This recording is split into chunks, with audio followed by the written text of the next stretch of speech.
If they're willing to die and we're not, then there's nothing short of surrender. So what do you think we should do about it? Stop them from getting nuclear weapons. And that would mean attacking them Sure. or acquiescing in an Israeli attack. I'm, it's sad that it's a question of acquiescing in an Israeli attack. Let me ask you this. Do you consider it then the duty of the President of the United States to prevent Iran from gaining nuclear? Absolutely. That's clear to you. Absolutely. Unambiguous. I don't know what earthly chance we have, or the Western world has, once Iran has those weapons. You know, it took, What about this notion of deterrence? It worked during the Cold War. yeah, the Russians did not want us to blast Moscow off the map. The Iranians have said themselves, going back to Ayatollah Khomeini, that their top priority is not Iran, but Allah. And so if they get into a war in which Iran is knocked out, but they then strike a blow for Allah, they're happy with that. And failing any serious signs the United States would attack, would you say that it's the duty of the Prime Minister of Israel and his cabinet to order an attack? Oh, absolutely. But think how pathetic this is, that the fate of the United States of America would be in the hands of a country smaller than Lake Michigan. The most dangerous illusion of modern foreign policy is the belief that you can contain fanatics the way you contain nations. For half a century, the United States and its allies deterred the Soviet Union, a regime that, for all its ruthlessness, valued its own survival. The Kremlin understood that a nuclear exchange would reduce Moscow to rubble. Iran's theocratic regime, by contrast, has no such instinct. Its leaders speak openly of martyrdom, of striking a blow for Allah. Even if Iran is wiped off the map, as I've said before, you can't deter suicide bombers. Yet for over a decade, American policymakers, chief among them President Barack Obama, clung to the fantasy that Iran could be contained through diplomacy, sanctions, and international conferences. The Israeli airstrike on Iran's nuclear facilities yesterday is the bitter fruit of that illusion. It is not a triumph, but a necessity born of America's failure to act when the stakes were lower. The question is not whether Israel had the right to strike. The question is why it took so long for anyone to confront the inevitable consequences of a policy that mistook words for action and intentions for results.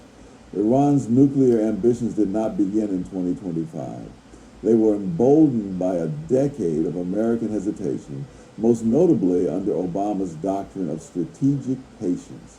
That phrase, like so many others, was an elaborate way of doing nothing.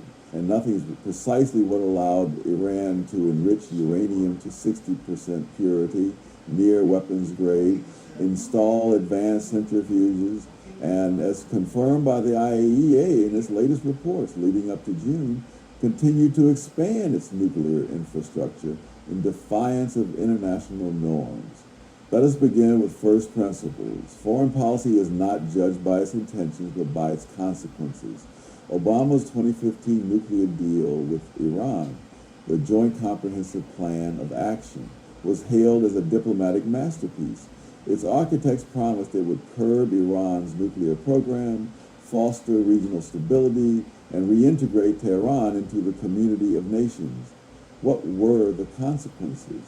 Iran expanded its ballistic missile program, funded terrorist proxies from Hezbollah to the Houthis, and conducted drone attacks on Saudi oil facilities in 2019. By June 2025, Iran's stockpile of 60% enriched uranium had grown significantly, exceeding 150 kilograms, enough, if further enriched, for several nuclear weapons. The IAEA, for the first time in nearly 20 years, declared Iran non-compliant with its nuclear obligation. Obama's policy rested on two false assumptions. First, that Iran's regime could be trusted to honor agreements. Second, that international institutions like the United Nations and the IAEA could enforce compliance. Both assumptions reflect a broader delusion, the belief that enemies can be persuaded by goodwill. As I have written, it is not compassion to let enemies grow stronger while you posture for applause. The Iran deal was a monument to posturing. It lifted sanctions, unfroze billions in Iranian assets, and gave Tehran the economic breathing room to pursue its ambitions. In return, Iran promised to delay, not abandon, its nuclear program. The deal's sunset clauses ensured that by 2025 and beyond, key restrictions on Iran's nuclear program, including advanced enrichment and centrifuge development, would expire, effectively legitimizing Iran's path to a bomb in the long run. This was not containment, it was a timetable for escalation. The UN Security Council, the IAEA, and endless multilateral conferences provided the illusion of oversight. Yet, as I have long observed, the issue is not intentions, it's consequences. Iran's response to these institutions was to lie, obfuscate, and accelerate its program. In June 2025, the IAEA confirmed Iran's undeclared nuclear activities at multiple sites, including Turkesbad and Marivan, where implosion tests were conducted as late as 2003. Following the IAEA's resolution declaring noncompliance, Iran defiantly announced it would open a new enrichment site and upgrade centrifuges at the Fordow nuclear facility. Iran's deputy nuclear chief, Behrouz Kamalvandi, dismissed these findings as sabotage by Israel, while Tehran threatened to withdraw from the Nuclear Nonproliferation Treaty altogether. Such threats were not new. They were the predictable outcome of a policy that confused negotiation with capitulation. On June 13, 2025, Israel launched Operation Rising Lion, a series of airstrikes targeting Iran's nuclear facilities, military installations, and senior commanders.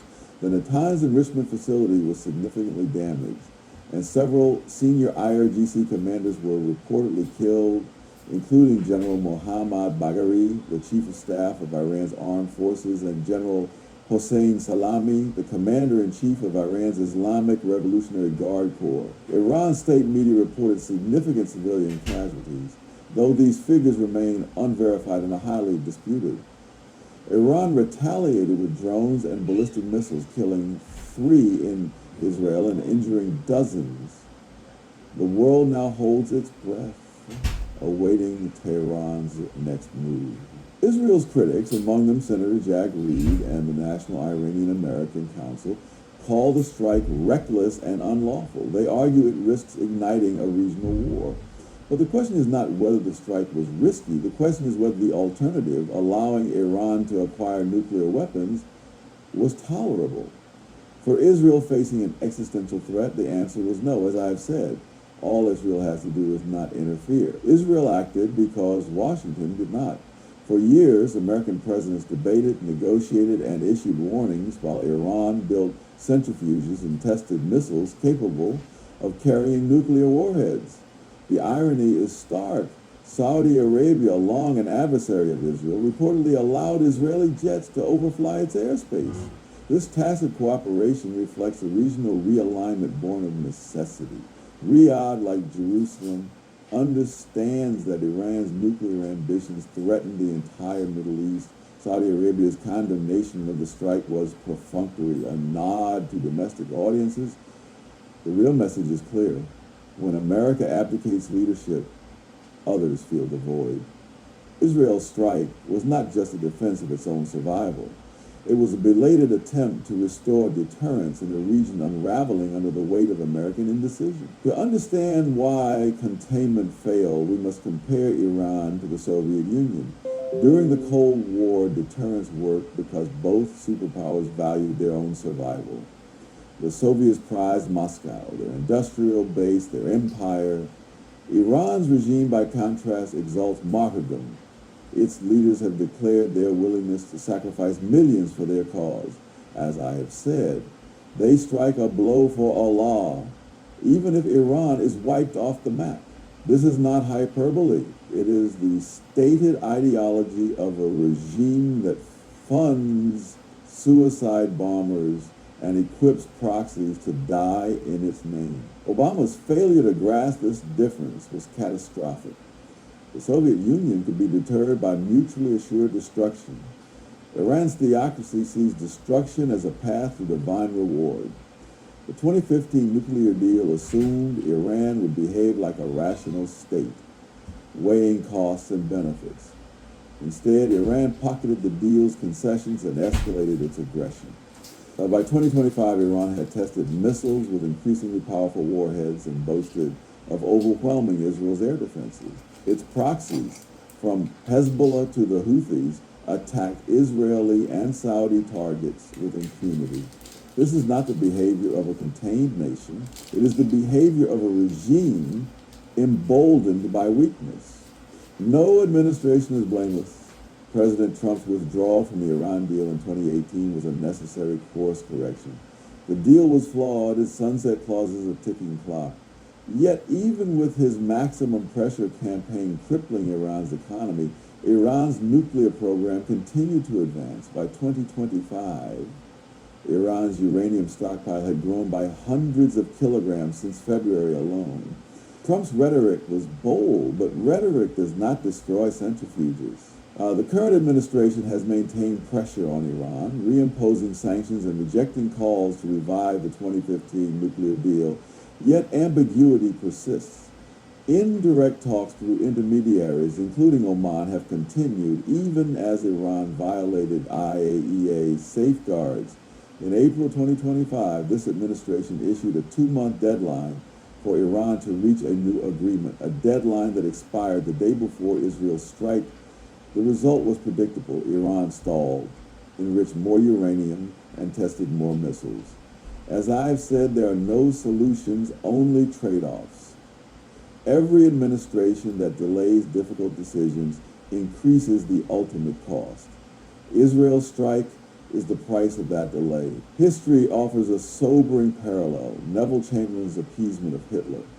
In 1938, Chamberlain believed that concessions could satisfy Nazi Germany's ambitions. The Munich Agreement, like the Iran deal, was celebrated as a triumph of diplomacy. Within a year, Europe was at war. Obama's Iran policy was not malice, but wishful thinking. He believed that engagement could moderate Tehran's behavior. Instead, it emboldened a regime that saw compromise as weakness. This delusion is not unique to Obama. It is a hallmark of what I have called the vision of the anointed. In Intellectuals in Society, I warn that elites often confuse words with action and intentions with results. They do not want to believe that some enemies cannot be reasoned with. They prefer the theater of diplomacy to the hard reality of confrontation. The result is a world where Iran, unchecked, brings the Middle East to the brink of catastrophe. The West intellectual class bears much of the blame. Their aversion to moral clarity has crippled foreign policy. They recoil from labeling Iran's regime what it is, a theocratic tyranny bent on regional domination. Instead, they speak of misunderstandings and escalatory cycles as if both sides share equal fault. As I have said, it is not compassion to let enemies grow stronger while you posture for applause. The tragedy is that this posturing comes at the expense of millions who live under the shadow of Iran's ambitions. The IAEA's Rafael Grossi, sanctioned by Iran in April 2025, warned that an attack could push Iran to seek nuclear weapons. This assumes Iran is not already seeking them, a curious assumption given Iran's 60% enriched uranium and advanced centrifuges. Grossi's fear of escalation reflects a broader malaise, the belief that inaction preserves stability. History teaches the opposite. Inaction emboldens aggressors. Iran's drone attacks on Israel, its proxy assaults on Saudi Arabia and its Gulf allies, and its defiance of the IAEA were not aberrations. They were the logical outcome of a policy that refused to draw a line. The Israeli strike has changed the Middle East, but it has not resolved the Iranian threat. Tehran's proxies, Hezbollah, the Houthis, and militias in Iraq remain active. Iran's supreme leader, Ali Khamenei, has vowed retaliation, calling the strike a crime. Iran's intelligence minister claims to possess a treasure trove of Israeli nuclear secrets, threatening to expose them. These are not the actions of a deterred regime. They are the actions of a regime cornered but unrepentant. The West faces a choice: abandon illusions or court disaster. If the point of no return was the acquisition of nuclear weapons, then the last decade of American diplomacy has been a slow motion surrender. As I have said, you don't get to choose the world you live in, only how you respond to it. Israel has responded. The United States must now decide whether to lead or to watch as Iran's proxies drag the region and possibly the world into wider conflict. Nothing is easier than to be a spectator to danger until it arrives at your door.